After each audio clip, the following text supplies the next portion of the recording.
Hello everyone, this is Story Dive, back again, reviewing, recapping, and breaking down the Easter eggs and references in another episode of American Gods. This time Season 3, Episode 10, titled Tears of the Wrath-Bearing Tree, which is a reference to the T.S. Eliot poem Garantion, the line, "These tears are shaken from the wrath-bearing tree." Of course, in this episode, the wrath-bearing tree in question is Yggdrasil, the Norse world tree which Shadow is hung from at the end of the episode. Although there probably didn't need to be 10 episodes this season, I really did enjoy this final episode. In fact, I think it's my favorite of the season. There was a lot going on here. A lot of the questions that were posed earlier in the season were answered, and some new questions were posed that we won't find the answers to unless there's a fourth season. But before we get to the episode, I'd like to tell everyone that while there won't be an American Gods review next week, I will keep making videos that break down the mythology, folklore, and history of your favorite movies and TV shows. So please subscribe and stay tuned for those. Without further ado, let's get to the episode. The episode begins in what we find out is Bilquis's vision. Shadow's midwife, Eugenia, who we met in episode 7, mentions that her grandfather had a hen that always laid eggs with 2 yolks. No doubt a reference to Shadow's other half that she mentioned in that episode. Something I missed in my previous breakdown is that in Yoruba culture, twins are actually considered to be sacred and to share a soul. They are represented by the Orisha Ibeji, which is the Yoruba word for twins. So Shadow's other half may be a take on the concept of Ibeji, although based on a hint we see later, I don't think it's his literal twin. As Eugenia says, it's his soulmate. It appears that since Bilquis saw her last, Eugenia has died, because when she turns around we can see that her eyes are covered in 2 coins, very much like the Greek tradition of the obol, meant to bribe the ferryman to the land of the dead, Charon. Eugenia tells Bilquis that she needs to find Shadow's other half, and from her bedroom we see the Orisha that we saw in episode 7 in the painting. I was unsure exactly who this was in that breakdown, but here they make it pretty clear that it's the personified version of the Yoruba word for death, Iku, who is also thought to be a god or Orisha. Iku seems to be wearing a boxing robe, and we can see his name on it. Then Iku takes his staff. The Yoruba religion uses staffs that look like this, but I'm not sure exactly what this is specifically. Eugenia tells Bilquis to look in her icebox, in which she sees a vision. In this vision, among other things, Bilquis sees Shadow and Laura, and at one point Laura's face even overlaps Shadow's face, so they seem to be hinting pretty heavily that Laura is his other half, his soulmate. Which I have to admit I'm a bit disappointed by because Laura is such a dislikable character, but maybe if there is a next season she'll have a character arc. After this, Bilquis falls out of the astral plane, back to New York where she was meditating in her apartment using some traditional methods of Yoruba divination. And I have to say this scene really reminded me of Chris Farley in Beverly Hills Ninja. One of her candles spills and the wax reveals a map of America, which her amulet then points to the center of, indicating the center of America. In the next scene, Ibis explains that the center of America in Kansas is another roadside attraction which really isn't the center of America, and unlike the House on the Rock, which is a place of power, the Center of America Motel is a void of power, the least sacred place in America, meaning it's an ideal place for them to have a diplomatic meeting with the new gods, because all parties cannot use their power. Shadow soon discovers that Cordelia is at the motel, and she tells him what happened with Wednesday, but he seems to already know. Shadow also explains to Ibis, now that Wednesday is dead, his 2 ravens follow him. They're with me now. In room 109, which as an angel number represents devoting yourself to your soul mission, something Shadow is about to do, we see that Laura is at the motel also, as well as Mr. World. He says she's there for her protection, but later he'll offer her to the old gods as a target of vengeance. Laura doesn't seem to buy Mr. World's explanation, but just to be careful, he locks her inside the room.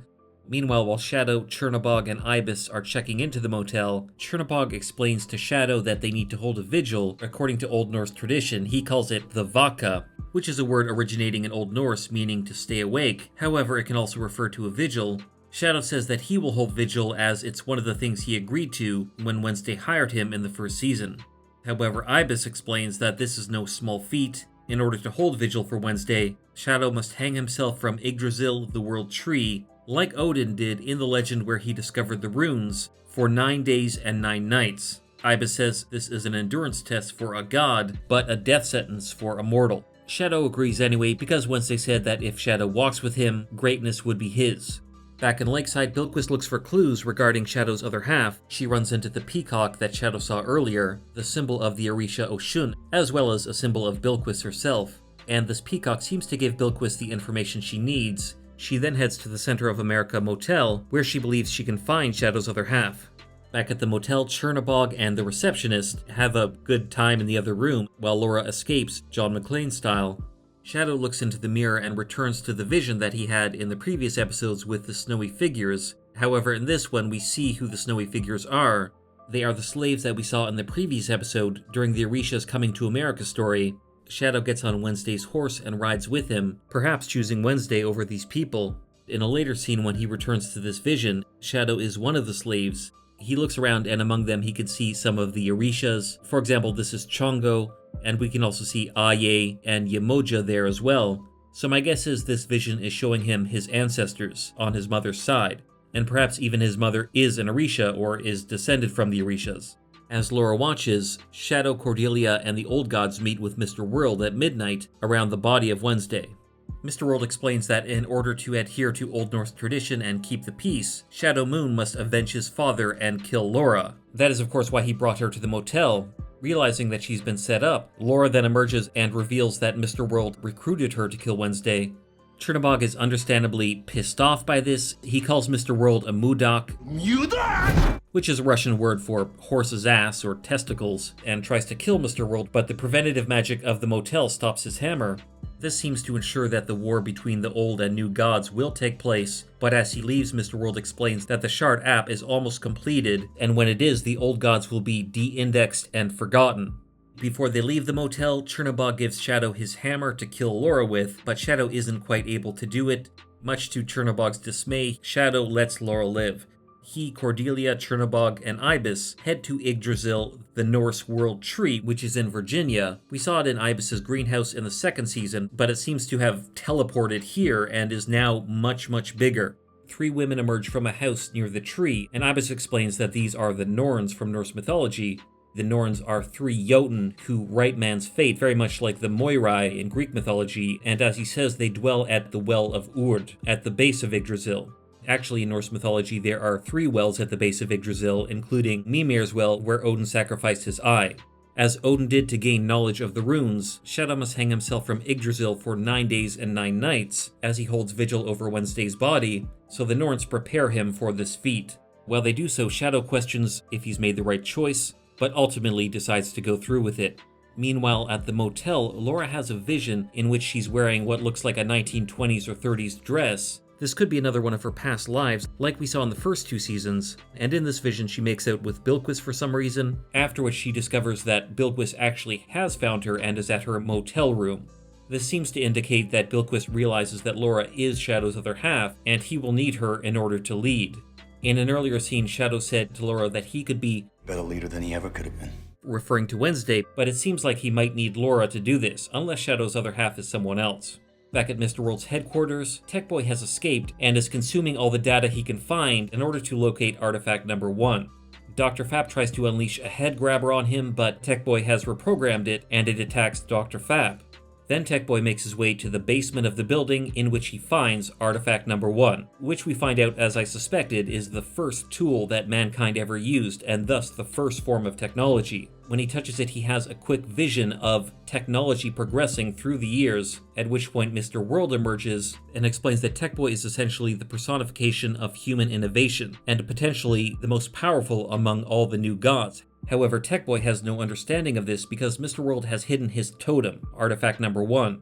Mr. World explains that without his totem, Tech Boy loses the memory of who he is every time technology advances and he evolves. Thus, Mr. World has hidden it to control Tech Boy.